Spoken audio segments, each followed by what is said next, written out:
اللهم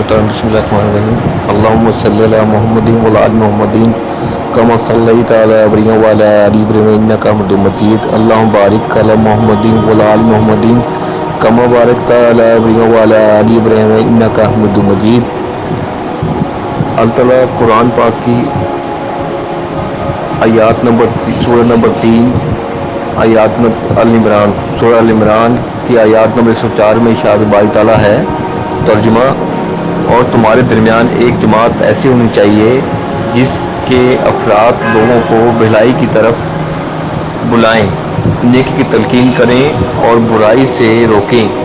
ایسے ہی لوگ ہیں جو فلاح پانے والے ہیں. تفسیر: یعنی اللہ تعالیٰ کی رسی کو مضبوط پکڑنے اور اختلاف اور ضلال سے بچنے کی صورت یہ ہے کہ کم سے کم ایک جماعت نیکی کا حکم دے اور برائی سے منع کرنے کا فریضہ سر انجام دیتی رہے.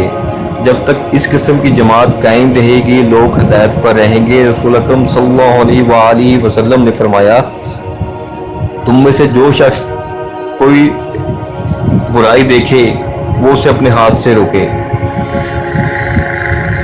پھر اگر طاقت نہ رکھے تو اپنی زبان سے، پھر اگر اس کی طاقت نہ رکھے تو اپنے دل سے، اور یہ سب سے کمزور ایمان ہے. شاہ عبد القادر رحمۃ اللہ علیہ لکھتے ہیں کہ اس آیات سے معلوم ہوا کہ مسلمانوں پر فرض ہے کہ ایک جماعت قائم رہے جہاد کرنے کے لیے، دین کو قائم کرنے، پابندی کروانے کے لیے، تاکہ کوئی دین کے خلاف نہ کرے. اس کام پر قائم ہو وہی کامیاب ہے، اور یہ کہ کوئی کسی سے واسطہ نہ رکھے. موسیٰ بدین خود عیسیٰ بدین، خود موسیٰ اپنے دین پر اور عیسیٰ اپنے دین پر. یہ راہ مسلمان کی نہیں ہے.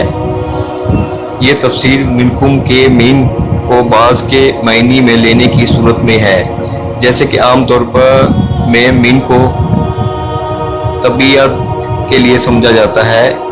اس کی تفسیر کی روح سے مسلمانوں کی ایک جماعت اور بالمعروف اور نہی عن منکر کے لیے کافی ہے. مگر اللہ تعالیٰ کے فرمان سے معلوم ہوتا ہے کہ امت کے ہر فرد پر امر بالمعروف اور نہی عن منکر فرض ہے، کیونکہ آخر میں فرمایا کہ کامیاب صرف وہ ہیں جو یہ فریضہ سر انجام دیں. اور ظاہر ہے کہ کامیابی کی ضرورت ہر مسلمان کو ہے، اس لیے یہاں منکم کے مین کو بیانیہ ماننا پڑے گا، اور معنی یہ ہوگا کہ اے مسلمانوں، تمہاری صورت میں ایک ایسی جماعت ہونا لازم ہے جو نیکی کا حکم دیں.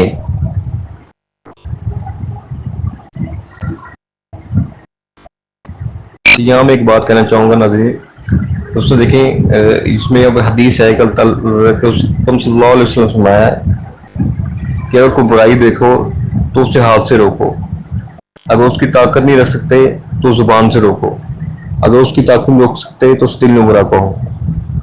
یہ ایمان کا سب سے کمزور ترین ذریعہ ہے. اب آج کل ہمارے کچھ عوام ہے وہ اس آیات کو ایسے لیتے ہیں، کہتے ہیں یار سب کچھ کرنے کے بعد کہتے ہیں ہم نے دل میں برا جان لیا، یہ بھی ایمان کا حصہ ہے.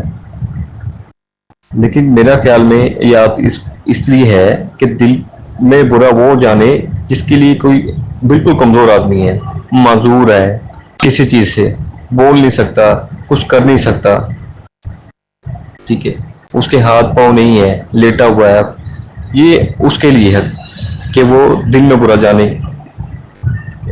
تو آج کل لوگوں نے نعوذ باللہ اس میں بہانہ بنایا ہوا ہے کہ اس طرح ہوتا ہے. اب دیکھیں فرض کریں اگر کوئی بچہ کسی باہر گلی میں پھر رہا ہے اور اسے کوئی دوسرا بچہ مارتا ہے ہمسایہ کا، اور وہ آ کے اپنے والد کو کہے کہ ابو جی مجھے اس بچے نے مارا ہے، ہمسائے کے بچے نے میرے سے زیادتی کی ہے، مجھے مارا ہے، تو آگے سے اگر وہ اس کا والد سے یہ کہے کہ یار بیٹا بے فکر ہو، میں دل میں بہت جانا ہے، تو اس بچے کے دل میں اپنے باپ کے لیے کیا اہمیت ہوگی. ٹھیک ہے. یا کوئی اس کی بہن یا ماں باہر جاتی ہے، کوئی اسے چھیڑتا ہے، اگر ماں بہن یا اسے آگے کہتی ہے اپنے بھائی کو یا شوہر کو یا باپ کو کہ یہ مجھے اس نے بدتمیزی کی ہے، میرے سے زیادتی کی ہے اس بندے نے، اگر وہ اپنی ماں بہن یا بیٹی کو کہے کہ بیٹا بے فکر ہو، میں نے دل میں برا جانا ہے، آپ بے فکر ہو، تو اس ماں بہن بیٹی کے لیے اس باپ بھائی یا شوہر کے کیا اہمیت ہوگی. ہاں اگر وہ اس کا شوہر یا باپ یا بھائی معذور ہے، کچھ کر نہیں سکتا، وہ یہ بات کہے کہ ہمیں دل میں برا جانا، پھر تو سمجھ آتا ہے. تو ہم نے دین کو اس طرح لیا ہوا ہے. تو اللہ تعالیٰ سے دعا ہے کہ اللہ تعالیٰ ہمیں اس آیات کو پڑھنے، سمجھنے، اس پہ عمل کرنے اور دوسروں کو پہنچانے کی توفیق عطا فرمائے. اور اللہ تعالیٰ ہمیں قرآن شریف کو ترجمے کے ساتھ پڑھنے، سمجھنے، اس پر عمل کرنے اور دوسروں تک پہنچانے کی توفیق عطا فرمائے. Please subscribe.